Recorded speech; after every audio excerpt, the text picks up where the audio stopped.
ser muito acolhedor, não é? Muito que acomoda, não é, a sua diversidade religiosa. E isso não é totalmente verdade. Eu acho que não que nós queiramos trazer qualquer carga de negatividade para o comportamento dos brasileiros, mas acho que nós precisamos saber o que realmente aconteceu na história com relação à nossa liberdade religiosa. Então, se nós pensarmos no Brasil, e agora estou falando do Brasil colônia, né? Havia, queridos, importante intolerância religiosa no Brasil colônia, né? Porque havia uma iniciativa muito intensa de um segmento religioso de transformar o Estado brasileiro em uma religião hegemônica, né? A intenção era hegemonia religiosa. O Brasil vai ter uma religião oficial e todos devem adotar essa religião, não é? Então, no período do Brasil colônia, os nativos que viviam aqui, eles foram duramente obrigados, não é, a abandonar as suas tradições para adotarem uma crença religiosa. Então não havia liberdade religiosa naquele momento, não é? Porque as pessoas não podiam escolher livremente a sua religião. Vamos ser rápidos, tá? Se viermos um pouco mais à frente do descobrimento, não é? No ano de 1608, havia o Código Penal no Brasil que condenava as pessoas a castigos corporais se elas não adotassem a religião oficial do Estado. Bem, quantos milhões de vivem no Brasil? não sei. Aí eu tenho que perguntar para o professor Ricardo, mas vai ter uma mesa redonda, ele é historiador e eu sou advogado, o senhor pergunta para ele, sabe tudo de cabeça. Olha ele ali. Olha o professor Ricardo, quantos milhões de habitantes tinha no Brasil colônia? Não responde agora, deixa para a hora que o senhor estiver aqui. Tá? Vamos lá, eu quero falar de direito, não vou falar de história aqui, embora eu esteja falando, né? No Brasil Império, teve a primeira Constituição, 1824. A Constituição brasileira do Império trouxe a liberdade de crença, mas não trouxe a liberdade de culto. Então as pessoas poderiam escolher uma religião diferente da religião do Estado, mas não tinham o direito de ter um templo para cultuar. O culto tinha que ser doméstico. Então não havia liberdade religiosa. Vocês vão entender daqui a pouco. No Brasil República, já estou na República, tá? Em 1891, quando foi proclamada a República Brasileira, o Estado foi separado da Igreja. Olha que maravilha! Estado laico. O Estado não interfere mais nos negócios da Igreja. A Igreja não pode mais interferir nos negócios do Estado, né? Então havia inclusive propaganda religiosa nas escolas públicas. As escolas públicas eram utilizadas antes da República e depois dela para fazer propaganda religiosa de uma única religião. E o Estado não pôde mais, a partir da República, usar a sua estrutura para promover uma única religião. Então aí começou a melhorar, não é? Mas na República, mesmo o Estado separado da Igreja, houve intensa perseguição religiosa no Brasil. Judeus saíram daqui perseguidos pela Santa Inquisição. Muçulmanos saíram daqui perseguidos pela Santa Inquisição. As religiões de matrizes africanas foram intensamente perseguidas em toda a história brasileira.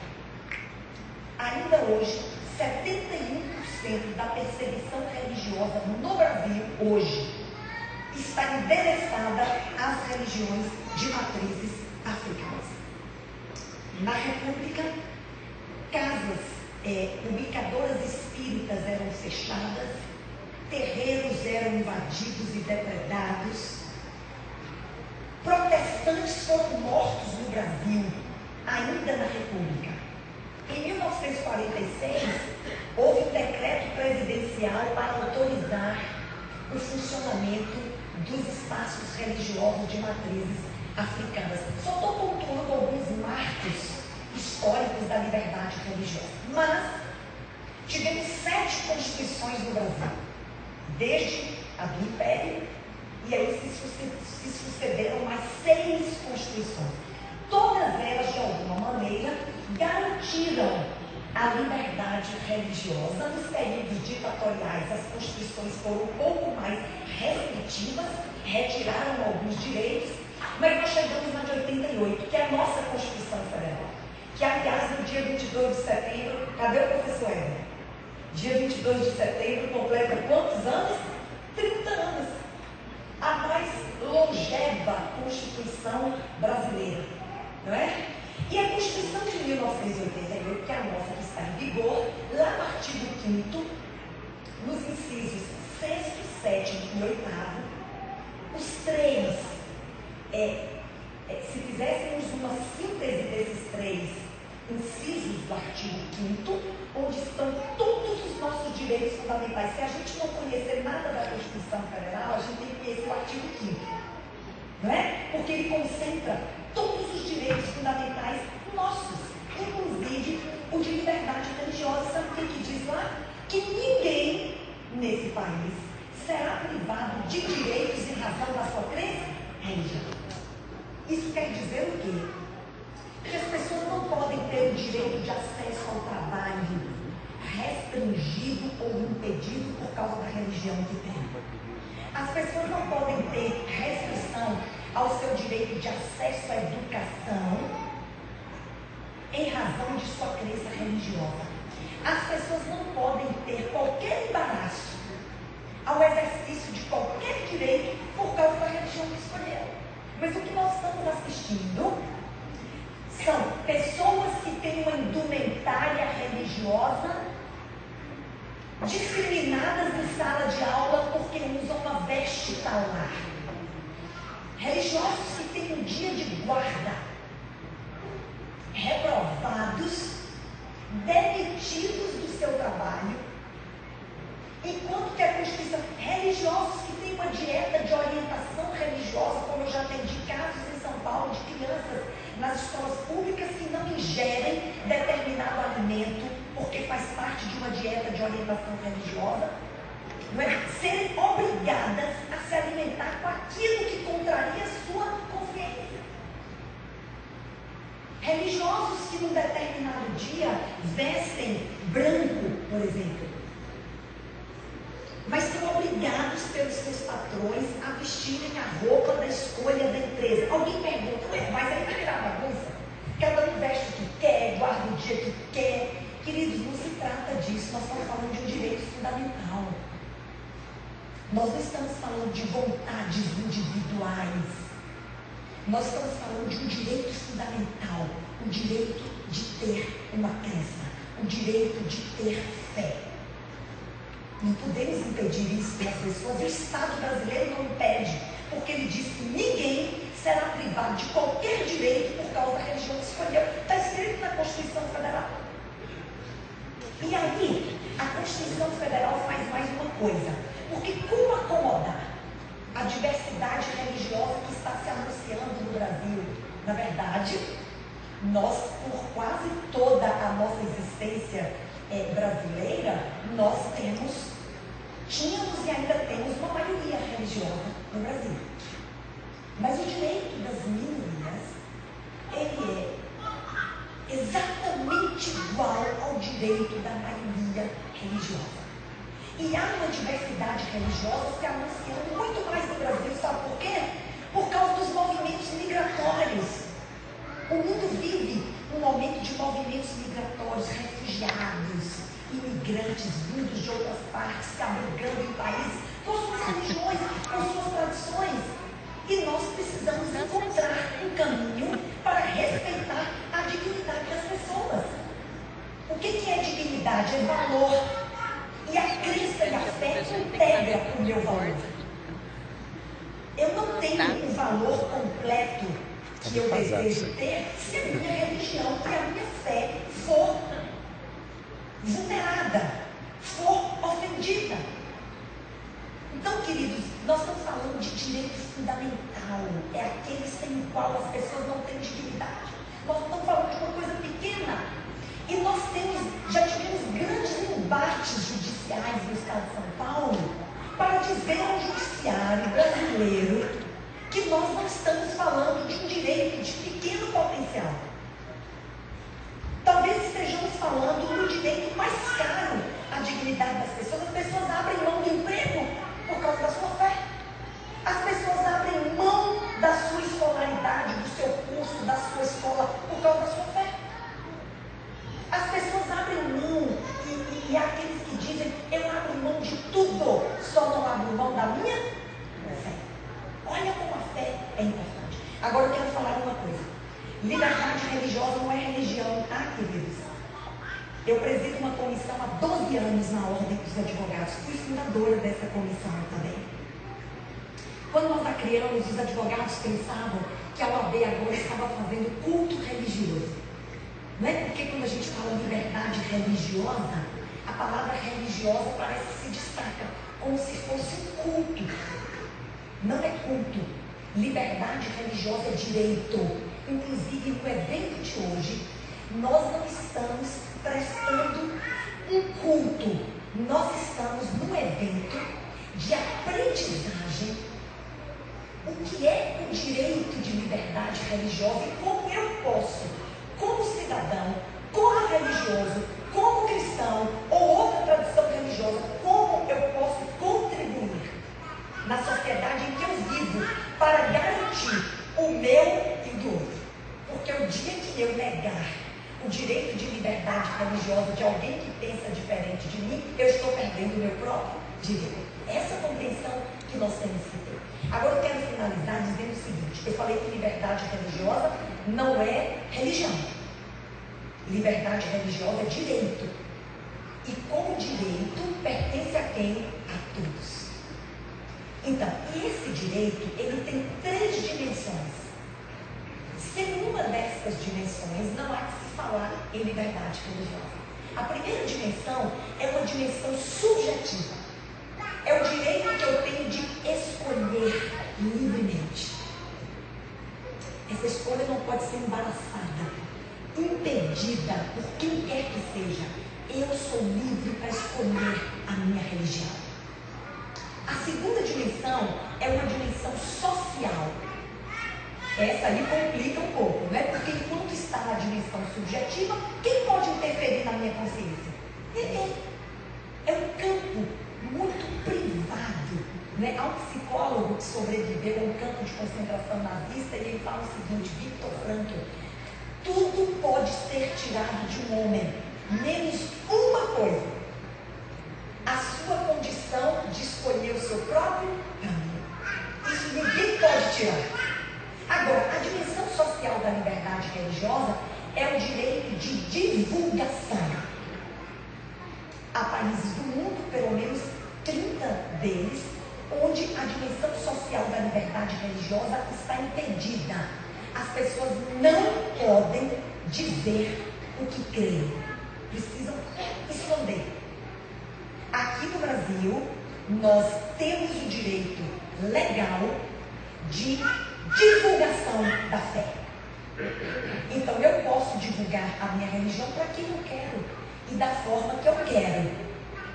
E aí eu estou falando de pregação religiosa.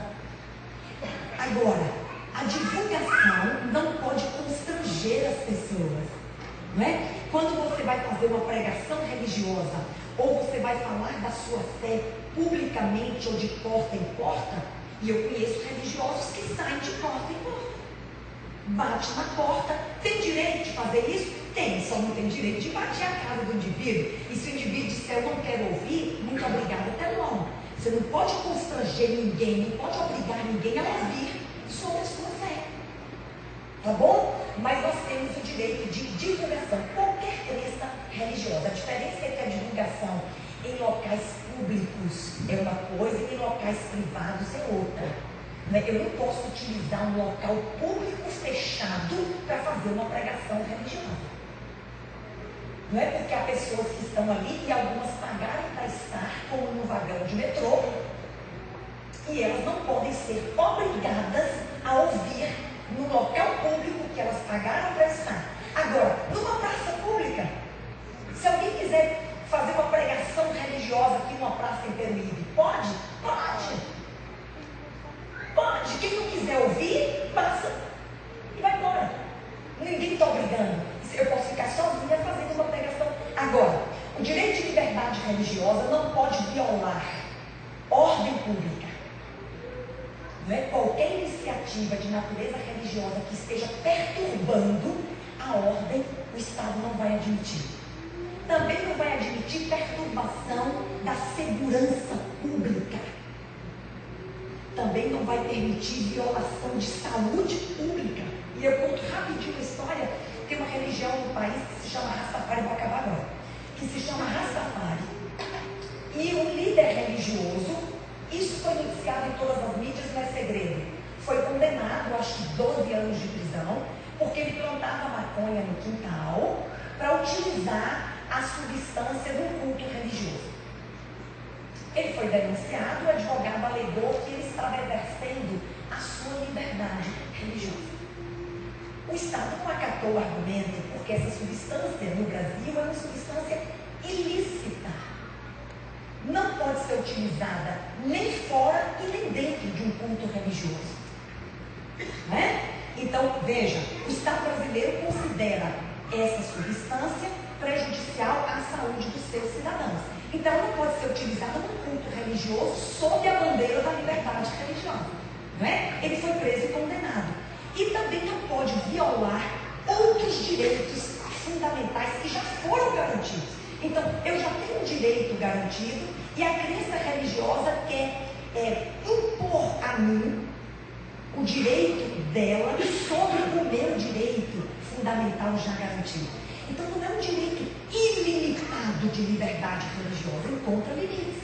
E os limites são esses que eu estabeleci. Finalmente, a última dimensão da liberdade religiosa é a dimensão organizacional.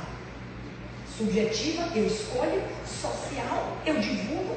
Junto gente e me organizo. Como vou construir um templo, um terreiro, uma capela, uma sinagoga, uma mesquita. Não é? E nós vamos nos reunir ali. Esse direito organizacional também está garantido. E às vezes as pessoas falam assim, nossa, mas tem uma igreja em cada esquina. Está garantido. Agora, os templos religiosos precisam respeitar direitos. Direito de vizinhança. Os programas de silêncio urbano que as cidades têm. Por isso que não é um direito ilimitado. Então eu não posso perturbar o direito de vizinhança do meu vizinho com decibéis e sons, vereador, acima do permitido. Né? Então, o direito de liberdade religiosa organizacional também respeita, não é? O direito de vizinhança e os programas de silêncio urbano das cidades onde aquele templo está edificado. Eu tenho que encerrar, acabou meu tempo, né? Pronto. Então, eu vou encerrar, queridos, com muita dor no coração, porque eu queria falar mais um pouquinho, mas eu tenho chefe, tá? E quando esse direito de liberdade religiosa não for mais respeitado? Porque nós sabemos que o direito de liberdade religiosa surgiu em 1529, tá? Onde havia o direito de liberdade religiosa. E vai chegar um momento também, pode já perguntar depois? Vai ter uma mesinha redonda aqui. Mas é grande todo mundo. Isso, tá bom? Então eu encerro agradecendo e dizendo que estamos na AD de São Paulo à disposição de todos. Ali nós atendemos religiosos que têm algum tipo de violação à sua liberdade religiosa para fazermos encaminhamentos, orientação, não é? Estamos ali trabalhando intensamente porque queremos sensibilizar todos os órgãos da sociedade, judiciário, não é? O executivo, o legislativo. Nós queremos sensibilizar os poderes para que quando os conflitos ocorram, os poderes sejam sensíveis a reconhecer a importância e a relevância da liberdade religiosa. Muito obrigada a todos. Eu então devolvo a palavra a um dos meus chefes. professor Éder, um dos meus chefes. Isso. Muito obrigado, doutora Damares. Assim como ela gostaria de ficar aqui falando, nós gostaríamos de ficar ouvindo, né? Mas temos aí uma programação extensa e eu acho que nós vamos acabar passando do horário, porque muitas perguntas vão surgir aí. Mas as perguntas poderiam talvez ser respondidas antes de serem feitas, então nós deixaremos mais para o final. Eu disse no começo que esse é um dia histórico, né? Porque nós estamos dizendo aqui a importância da liberdade e como eu vejo a liberdade, e ele é um dia marcante. Mas para mim, hoje é um dia histórico também por uma outra razão. Ali o pai do assessor do vereador, professor Jorge Tumiano, fica em pé, um líder lá de Pedro de Toledo, da Igreja Adventista, né? Ele era professor de Educação Física há mais de 30 anos atrás, e eu era professor de religião, na mesma escola, dividimos o mesmo apartamento, e também o professor Samuel era professor de português. O professor Samuel, cada um foi para uma direção, o Jorge chegou a ir para o Japão, né? O Samuel foi para outra região, eu fui para outro lugar, e hoje nós estamos aqui os três depois de muitos anos, uns 30 anos que nos juntávamos, né? Então para mim também é um dia histórico. E neste momento eu vou chamar aqui o professor Samuel Gomes de Lima, que agora é o doutor, né? Mas ele é conhecido também como Samuel Luz. Ele é o presidente dessa associação que já citei algumas vezes aqui, Associação Brasileira de Liberdade Religiosa e Cidadania, há 14 anos. E ele agora vai coordenar uma mesa redonda, pode vir aqui, e nessa mesa redonda terão algumas perguntas que os convidados responderão, talvez seja a sua dúvida até. Então, professor, contigo, doutor Samuel, com você. Muito obrigado. Uma saudação aqui pela condução bem sucedida desse fórum, pelo professor Éder, meu irmão Jorge, que depois de tantos anos encontrei hoje, falei lá na igreja dele, e agradecendo aqui a presença das autoridades civis, religiosas, de todos os segmentos aqui presentes. Nós vamos ter a mesa redonda. Eu vou pedir para os diáconos, por favor, darem uma recuada no púlpito, e nós vamos pôr essas cadeiras um pouquinho mais para frente. Esse vaso também, cuidado. Eu acho que é melhor pôr, põe bem lá no canto, e o vaso. E as cadeiras aqui, nessa posição aqui. E eu já quero chamar para essa mesa redonda o Adolfo. O Adolfo, que é membro dessa igreja, foi um dos que tomaram a iniciativa desse fórum, desse simpósio, desse evento de liberdade religiosa. Muito bem. E eu quero já o Adolfo aqui, e eu quero chamar o Dr. Rubens Simões para estar aqui à minha direita, a professora Érica Dias para sentar aqui à minha esquerda, e o professor Ricardo Santos para estar aqui também à minha direita. Pode sentar aqui. Muito bem. O que vai acontecer nessa mesa redonda? Nós vamos avaliar, analisar alguns aspectos que serão perguntados a eles, ok? Sobre o contexto histórico, o contexto filosófico da sociologia da liberdade religiosa, o contexto histórico familiar que pode servir de referência, de espelho para alguém aqui presente. Enfim, nós teremos a partir de agora 20 minutos de debate, e ao final, se a resposta do irmão não for respondida, se a pergunta do irmão não for respondida, nós vamos abrir para 3 perguntas. E eu vou pedir que aqueles que quiserem perguntar, seja entregue um papelzinho desse da propaganda que sobrou, e você vai escrever, porque às vezes tem perguntas repetidas. Então nós não vamos abrir, nós vamos receber a pergunta e selecionar 3. Ok? Então, façam a pergunta. A do irmão já foi feita, tá? Então, nós vamos responder esta. Mas as demais nós vamos pegar no papel e selecionar mais 3, tá ok? A minha pergunta ainda não foi feita. Irmão, vou contar até 3 e vou dar a ordem do evento. Quando eu disse que a sua pergunta foi feita, é que nós vamos respeitar a sua pergunta, que vai ser porque eu nem lembro. Então, quando o senhor formular, ela vai ser repetida, vai ser respondida. E eu vou pedir para o irmão, por gentileza, não interromper mais. Tudo bem, irmão? Agradeço, tá bom? Então, o que eu quero dizer é que a sua pergunta será respondida. Não, mas quando o senhor perguntar, vai ser respondida. É isso que eu estou dizendo. Tá?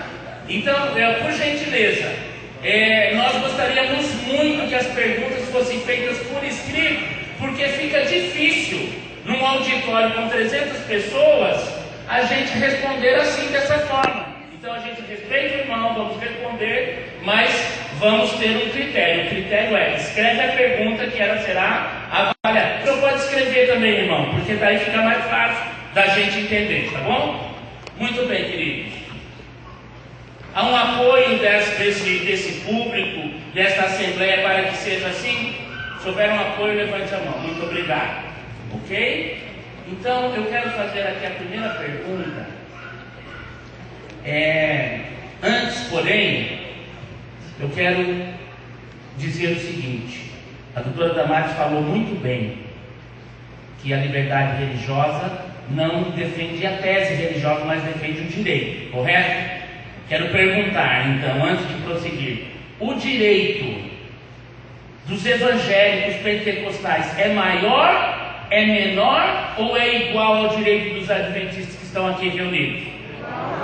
E o direito das religiões de matriz africanas que estão aqui representadas, de professar a crença que eles têm, é maior, é menor ou é igual ao direito dos evangélicos em geral? Igual, tá ok? E o direito do ateu de ser ateu é maior, é menor ou é igual ao direito de qualquer pessoa professar a sua religião? O que nos iguala não é a nossa religião, é o direito. Do ponto de vista religioso, pode haver um abismo. Como há? Nós não podemos dizer que religião evangélica e religião de matriz africana são iguais, que não são. Seria cada um negar a sua própria religião, correto? Mas sobre essa diferença, sobre esse abismo que possa existir, a crença A e a crença B, pode existir um abismo do ponto de vista da crença. Nós devemos construir o quê? Uma ponte. E o nome dessa ponte chama-se respeito. Tá ok? Voltaire dizia: posso não acreditar numa única palavra do que você diz, mas defenderei com a minha vida o direito de você dizer. Tá ok? Então nós podemos não crer numa outra pessoa, mas temos o dever de respeitar. Tudo bem? Isso posto, então vamos à primeira pergunta. Eu vou perguntar aqui uma pergunta de caráter histórico. E o professor Ricardo, ele terá quantos minutos para responder? Vou dar 5 minutos, professor. Tá? Do ponto de vista histórico da liberdade religiosa no Brasil, que personagens históricos e que fatos históricos podem ser destacados, além daqueles trazidos pela elucidação da doutora Damares Moura? Pode, professor Ricardo Santos é historiador. Existem muitos personagens históricos. Toma esse microfone. Existem muitos personagens históricos que podem ser arrolados aqui como pessoas que influenciaram o conceito de liberdade religiosa no Brasil. Entre eles, nós podemos citar Demétrio Nunes Ribeiro. Demétrio Nunes Ribeiro, ele foi ministro da Agricultura, Comércio, numa época em que Marechal Deodoro estava no comando do Brasil.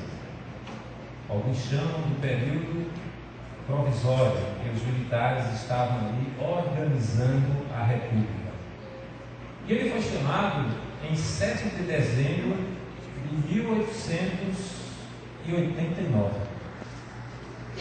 E no dia 12, ele já começou a influenciar a liberdade religiosa, quando ele rascunhou alguns dizeres, elaborando uma pequena emenda para que a liberdade religiosa pudesse vir a fazer parte da Constituição.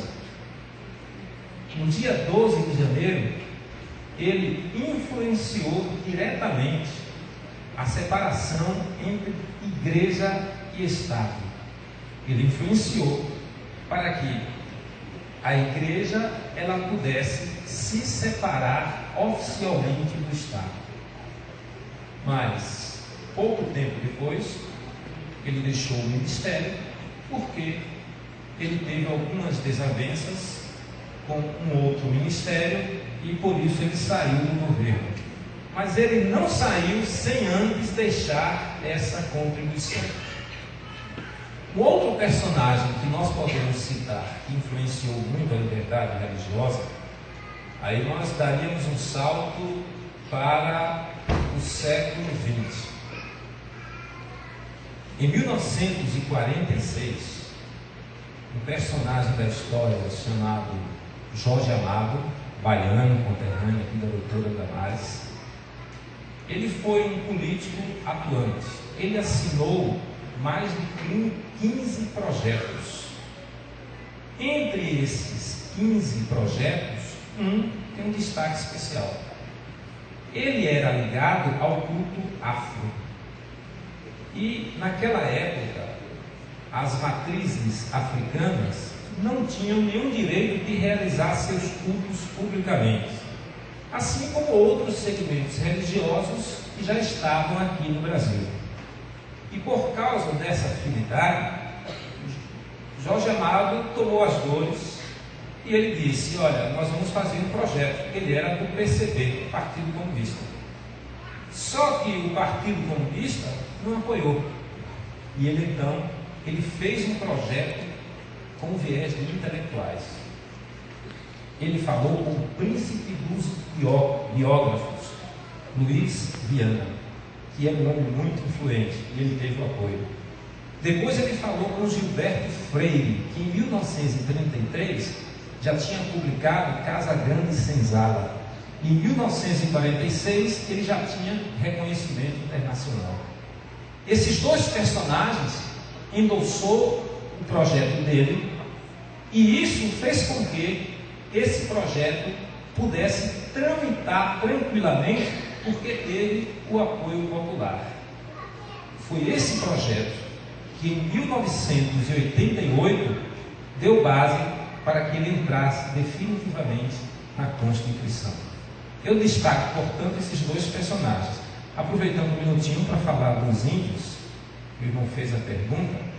Lembre-se o seguinte: quando nós falamos de histórias, os números são difíceis de você precisar.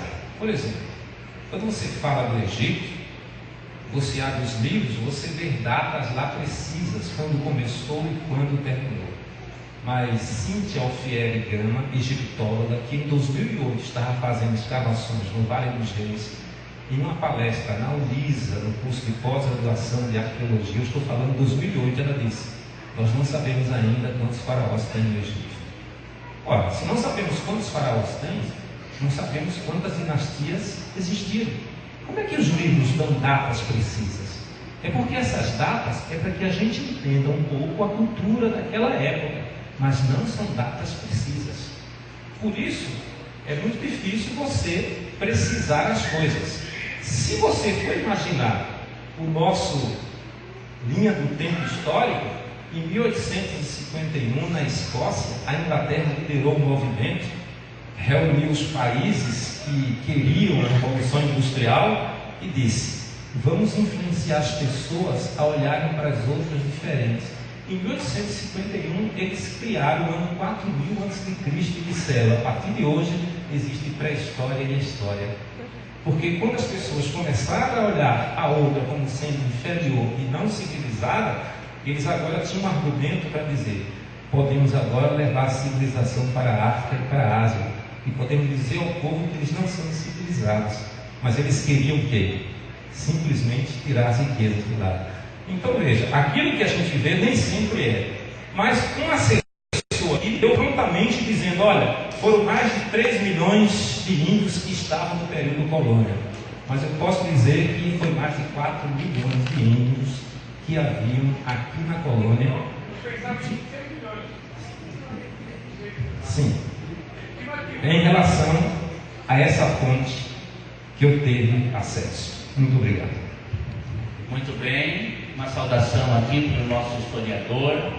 Então agora eu vou perguntar para a professora Érica Dias, terá também um tempo breve, para fazer assim uma explanação sobre alguma personagem do mundo do século XX, que traz aí alguma expressão também sobre essa questão dos direitos fundamentais, das liberdades civis. Então eu passo a palavra, para uma breve exposição da professora Érica.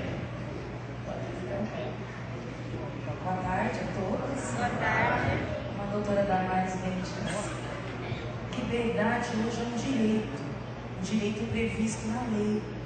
Mas nem sempre é assim na história contemporânea. Nem sempre foi assim. Quero chamar a atenção dos presentes para o ano de 1945. O que estava acontecendo no mundo no ano de 1944, 45, que seria da Guerra Mundial. Um personagem que eu gostaria de abordar é uma filósofa. O nome dela é Hannah Arendt. Em 1933, ela era uma professora universitária na cidade de Berlim, na Alemanha. Contemporânea ali de Martin Heidegger, influenciador de um outro pensador dos nossos tempos, que é Nietzsche. Essa mulher, na noite de 33, começa a sofrer junto com seus conterrâneos que viviam ali na Alemanha, porque compactuavam da mesma religião que era a religião judaica. Sabe por quê? Porque foi tirada ali a sua liberdade. Primeiro começou como uma liberdade de comércio, tiveram suas lojas depredadas, todos os judeus ali. Ninguém falou-se. Em segundo lugar, foi migrando, até chegar no seu direito religioso. E quando acabou o direito religioso, acabou também, sabe o que? O seu direito à vida. Então veja, o direito à liberdade é muito amplo, porque liberdade não é só de ir e vir, é liberdade, como disse a doutora Damares, subjetiva, é um direito de consciência. Por que eu estou mencionando? Ela consegue fugir dos horrores do nazismo para os Estados Unidos, onde ela vai lecionar e escrever um livro para alertar toda a população. O nome do seu livro é A Banalidade do Mal. Como que eu posso aceitar cometer atrocidades com o meu próximo em nome de uma religião? Ou por causa de uma religião? Por isso eu quis falar um pouquinho dela, Samuel, porque depois de tudo isso, que o mundo conheceu os horrores do que foi o nazismo, quando foi julgado lá em Nuremberg, os crimes internacionais, criou-se a ONU, que vem trazer para nós, sabe o quê? Um direito humano universal. Olha só, você sabia disso? Que esse direito humano universal, ele vem aí de uma raiz religiosa? Os outros direitos que nós temos no Código Napoleônico são direitos de patrimônio. Mas agora eu estou tendo um direito da pessoa humana. Era sobre ela que eu queria falar um pouquinho mais, mas o tempo está apertado. Uma saudação que a professora foi cirúrgica no tempo, hein? Muito bem, é esse aí, deu um bom exemplo, hein, Rubens? Só um minutinho, eu me lembrei de uma frase de Mandela. Pode elogiar. Nelson Mandela falou o seguinte, quando ele luta contra aquela lei, lembrando que o apartheid foi uma lei de segregação racial na África do Sul. As pessoas, elas aprendem as coisas. As pessoas aprenderam a odiar. Por que não ensinar as pessoas a amar? Olha que linda a frase de Mandela. E por que não ensinar as pessoas a ter tolerância, a respeitar o seu próximo? Posso só falar de Joaquim Nabuco? Olha, vou retirar meu elogio. Fala depois, não posso. Tá bom. Ó, quem quiser saber de Joaquim Nabuco, pode procurar ela na saída. Ela vai ficar lá. Muito bem. Rubens, doutor Rubens, há uma questão aí constante que envolve principalmente religiosos adventistas do sétimo dia, que fala da guarda do sábado, né? E as pessoas às vezes querem entrar num pedido para ter um abono de faltas e tal. Essa expressão abono de faltas, ela é como que desadequada, e que amparo legal existe para essa situação, e se há um instituto jurídico que pode ser reivindicado para atender essa situação? Ok. Vou tentar ser bem conciso, para ficar dentro do tempo e receber o elogio. Vou te elogiar. Vamos lá, diretamente. Não existe abono de faltas. Para bem da verdade, se você faltou, você não estava lá. Como é que vai se atestar presente só para quem não esteve presente, certo? A lei não prevê isso também no abono de faltas. O remédio é outro e não o abono de faltas. A Constituição diz no artigo 5º, inciso 8, que ninguém deverá ser privado de direitos por motivo de crença religiosa, a não ser que se recuse a cumprir prestação alternativa. Mas ela se cala e não diz qual é a prestação alternativa. Ela diz em seguida, prestação alternativa disposta em lei. Fixada em lei. Desculpe, fixada em lei. Obrigado, doutora. Fixada em lei. Quando ela diz fixada em lei, ela deriva para outros poderes estaduais, municipais, para que eles legislem e digam o que é essa prestação alternativa. E São Paulo é um estado que saiu na frente e criou a Lei 12.142, que trata especificamente dessas prestações alternativas, e lá diz que as prestações alternativas são para aquele aluno que tem problema, dificuldade com as faltas, que ele deve substituir, a instituição de ensino deverá substituir isso por trabalhos escritos ou atividades de pesquisas acadêmicas. Essas são as prestações alternativas. Então, abono de falta está previsto em lei? Não. Está previsto algum auxílio? Sim. Substituir essas aulas por pesquisas, né? Trabalhos de pesquisas e atividades de pesquisas acadêmicas. Com o conteúdo do dia da ausência. Com o conteúdo estabelecido dentro do conteúdo da matéria, do currículo daquele dia e daquela instituição de ensino. Então, em resumo, é isso. Se sobrou um minutinho ainda, sobrou? Não sobrou, mas não vai ter elogio. Não, é só para dizer rapidamente que o mais importante, o mais prático, não é entrar em litígio e buscar o dispositivo legal. A solução mais prática é buscar entendimento, primeiro com o professor da matéria. Muitos professores, quando você busca entendimento, quando ele diz assim, fique tranquilo que eu vou lhe dar trabalhos acadêmicos e na sexta-feira eu não vou fazer chamada. Quando não resolve com o professor, busque alternativas com a coordenação do curso, com a administração. O primeiro recurso nunca deve ser recurso legal, é o entendimento. Quando há um entendimento é sempre muito mais fácil de resolver e assim se resolve a maioria dos conflitos. Muito bem, uma saudação para o Dr. Rubens. E agora então a nossa pergunta para o Adolfo, que foi a pessoa que tomou a iniciativa de articular esse evento, conversou com o professor Heber, conversou conosco, e eu quero agradecer aqui a presença de todos. Quantos estão tendo o seu conhecimento sobre o tema da liberdade religiosa aumentado nesta tarde? Diga amém. Amém. Opa, então, ó, professor, está tendo aprovação. Adolfo, a sua experiência de vida familiar, o que ela pode trazer aqui de exemplo para as pessoas aqui presentes? Será que haveria alguém com uma situação parecida com a sua? Fala um pouco sobre isso aqui com esse público.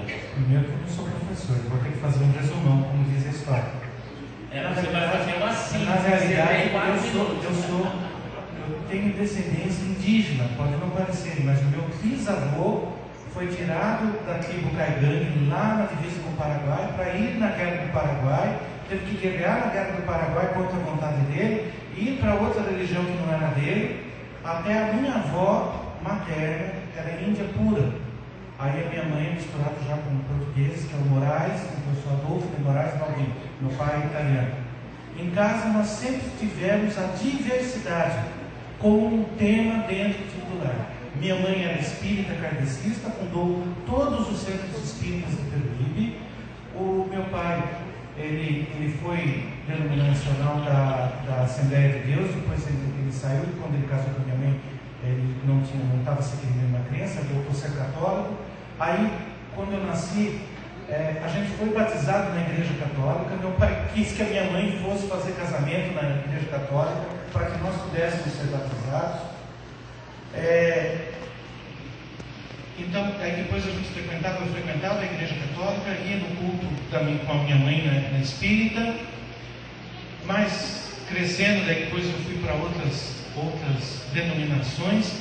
Antes disso, aos 4 anos de idade, meu pai resolveu que eu e meu irmão, nós devêssemos passar pelo ritual de circuncisão. Então eu e meu irmão, nós somos circuncidados, não terapeuticamente, mas porque ele queria que nós tivéssemos a porção judaica e tal, por conta bíblica. Isso para mim foi útil, como foi para Timóteo, a gente está estudando, foi útil para mim, para ter conversas com pessoas que são judias. Então eu pude levar essa conversa por conta de eu ser circuncidado. Aí depois, mais para frente, eu tive na Congregação Cristã do Brasil, enfim, continuei no catolicismo, fui batizado, crismado, casei na igreja católica, fui maçom durante 18 anos. Aí eu saí da maçonaria para quando eu resolvi entrar na igreja adventista do sétimo dia. Um dos cargos que eu tive na maçonaria foi deputado federal maçom, com assento em Brasília, no qual a cada 3 meses nós nos reuníamos em Brasília. Estive em Brasília e me despedi dos meus irmãos, que ainda são meus irmãos até hoje, que eu levei lá para eles 1.400 livros, 1.400 DVDs, e fiz a minha última preleção àquela soberana Assembleia. Então, eu sempre tive comigo, meu pai, mesmo não sendo adventista, levava minha mãe no centro espírita, levava e buscava. E ainda tinha mais um particular dentro de casa. Eu e meu irmão somos São Paulinos, nada é perfeito. Meu pai é palmeirense, e acreditem se quiser, a minha mãe é corintiana. Nós tínhamos dentro de casa. Tá certo que a minha mãe era a mais alegre de todas, e meu pai não viu o Palmeiras campeão, mas a gente até nisso tínhamos a diversidade. Muito bem. Fico feliz de ter trazido todos aqui. O espaço é exíguo, por isso que eu convidei as autoridades. Eu entendo, mas a importância de nós estarmos aprofundando esse diálogo, de nós termos novos eventos desses para mostrar que na diversidade religiosa é como um restaurante. Se nós observarmos que a filosofia, até ateísta é uma filosofia, ou a nossa religião é uma filosofia que é o alimento da nossa alma, eu posso dizer que hoje nós estamos aqui como num restaurante, onde cada um possa comer o seu prato e ao mesmo tempo estar vivendo harmonicamente. É isto que nós devemos pregar. Muito bem, parabéns. E eu vou fazer uma pergunta aqui.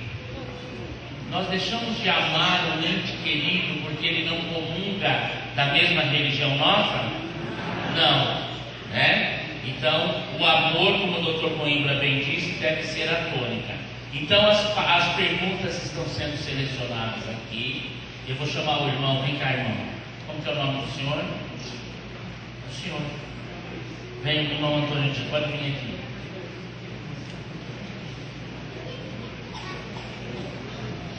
Quero dar um abraço, vem cá.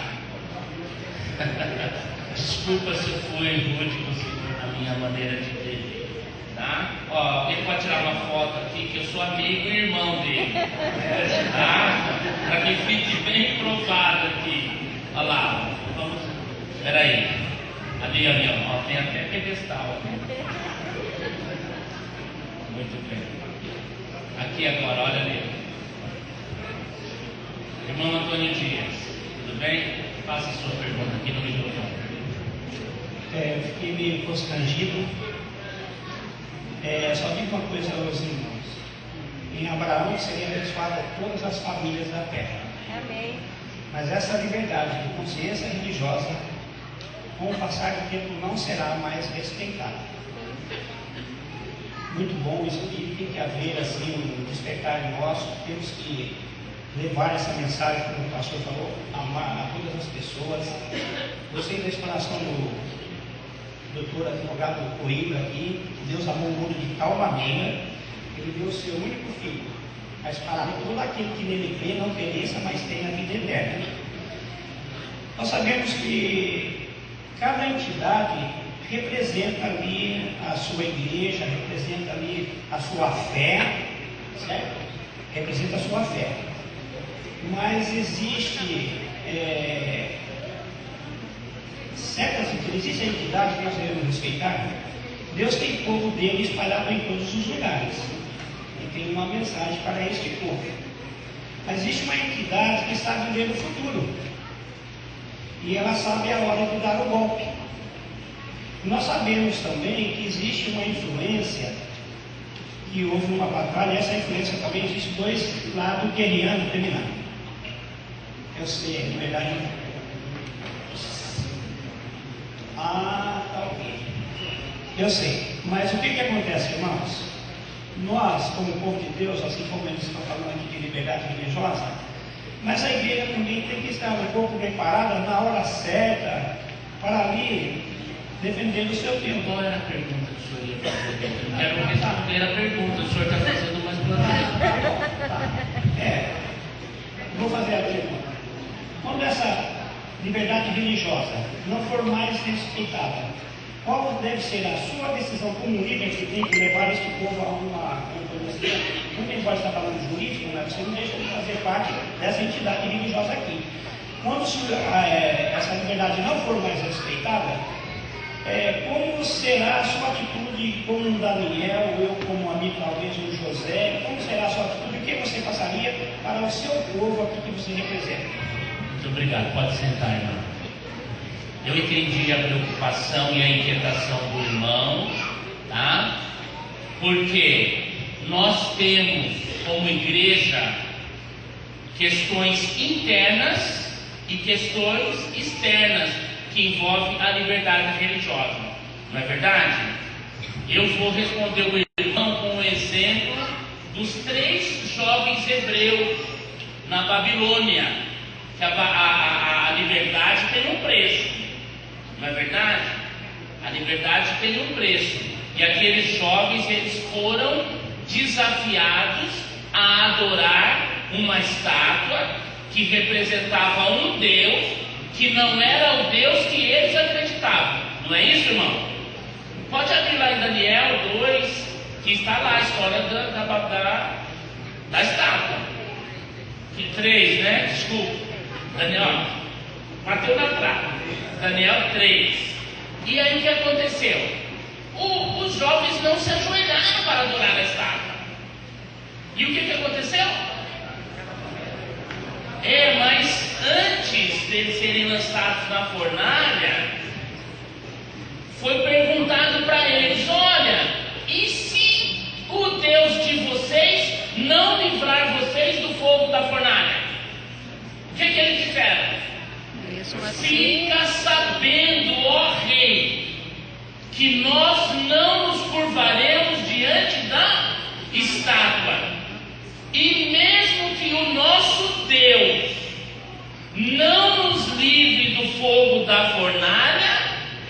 nós não nos curvaremos perante a estátua. Está correta a resposta, meu irmão? Nós precisamos ensinar os nossos jovens a pagar o preço da sua escolha. Outro dia entrou no escritório lá do professor João um rapazinho dizendo que queria ser liberado, ter abono do serviço militar. Usou bem essa expressão, abono. Aí o professor João, mas você já falou com o capitão? Você já falou? Não, eu não falei, eu quero que o senhor resolva para mim. E se o senhor não resolver, eu vou lá servir o exército no dia de sábado. Adiantava o professor, a decisão de quem que é? De consciência. Tá ok? Então, está respondido, tá? O nosso tempo está avançando. Eu pedi para que os nossos secretários aqui selecionassem 3 perguntas. Então, podemos reduzir para uma só? Não. Não. Vamos fazer as 3? Olha, eu tenho uma sugestão. Nós vimos aqui, todas elas já foram respondidas aqui. Temos 2 com a doutora Damares, é um meio termo, porque as demais já foram bem Então, respondidas. você deu para ela responder? 2, Então vem aqui, doutora, responda. Pode sentar aqui no meio. Já que eu sou seu chefe, eu sento no meu lugar, tá bom? Não precisava nem sentar, porque é muito rápido aqui. Por que em São Paulo foi instituída a obrigatoriedade do ensino religioso nas escolas públicas? Não foi. A Constituição Federal instituiu o ensino religioso obrigatório em escolas públicas de ensino fundamental. Vou repetir. A Constituição Federal Brasileira obriga as escolas públicas de ensino fundamental a oferecerem ensino religioso. Tá? Só que esta oferta é obrigatória, mas a matrícula é facultativa. Entendeu, queridos? Então, as escolas públicas de ensino fundamental, por força da Constituição Federal, precisam oferecer ensino religioso. Mas o aluno, ou o pai do aluno, a matrícula deste aluno é facultativa. Ele não é obrigado a assistir. Talvez alguém que perguntou se refira a uma recente decisão do STF que autoriza o ensino religioso confessional na escola pública. Tá? Ensino religioso confessional é o ensino religioso doutrinário, que você vai ensinar a doutrina de uma religião. Nós discordamos disso, tá bom, queridos? Escola pública é um espaço laico, em que não se pode obrigar alunos das mais variadas confissões religiosas a aprenderem um conteúdo doutrinário de uma única religião. Correto? Agora, a última coisa que eu quero falar sobre isso. No Brasil, existem as escolas confessionais. O Estado, a Lei de Diretrizes e Bases da Educação Nacional, artigo 20, me corrija, autoriza escolas confessionais, que podem, estas sim, podem ministrar o ensino religioso da entidade mantenedora. A lei autorizou. Então, se você quer que seu aluno, seu filho, aprenda aquela determinada religião, você pode escolher uma escola confessional para colocá-lo na escola que vai ministrar o ensino religioso na sua escolha. Correto? A outra pergunta. Em instituições educacionais é permitido a alunos a divulgação de sua fé por meio de impressos, mídias, livros, panfletos? Isso violaria a liberdade religiosa se a escola é laica? Veja bem, não é adequado, tá? Você fazer divulgação religiosa em massa numa escola pública, eu entendo que a pergunta se refere à escola laica e à escola pública, não é?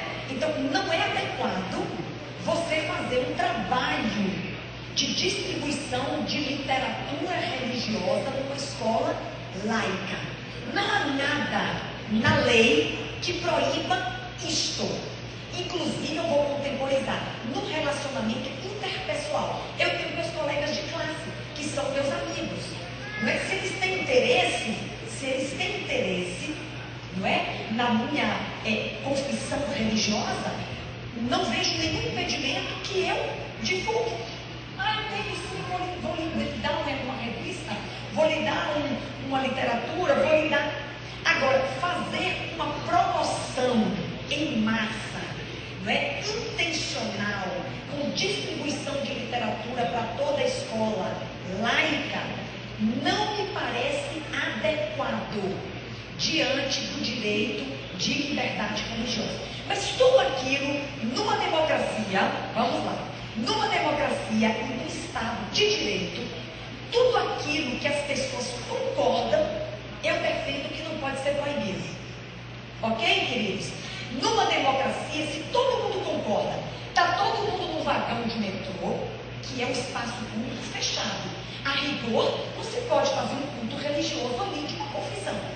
Mas se todo mundo que está sentado no vagão, já defendi isso no jornal, no Estadão. Se todo mundo está sentado no vagão, fala, nós queremos. Não é diferente? Nós queremos ouvir a leitura da Bíblia. Todo mundo desse vagão. Nós queremos ouvir a leitura do Alcorão. Nós queremos ouvir a leitura da Torá. Todo mundo concordou, é democracia. Então vai ouvir. Não é? Agora, é muito perigoso fazer uma promoção em massa numa escola pública, porque você pode se deparar com situações em que não há concordância das pessoas com aquele tipo de ação religiosa. Não sei, acho que atendi, né?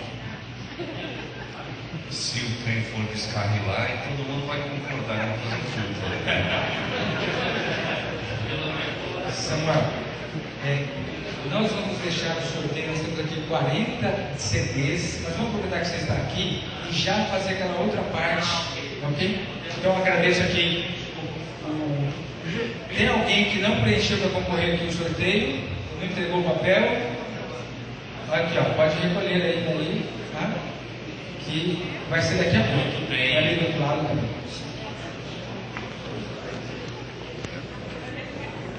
Levante a mão aí.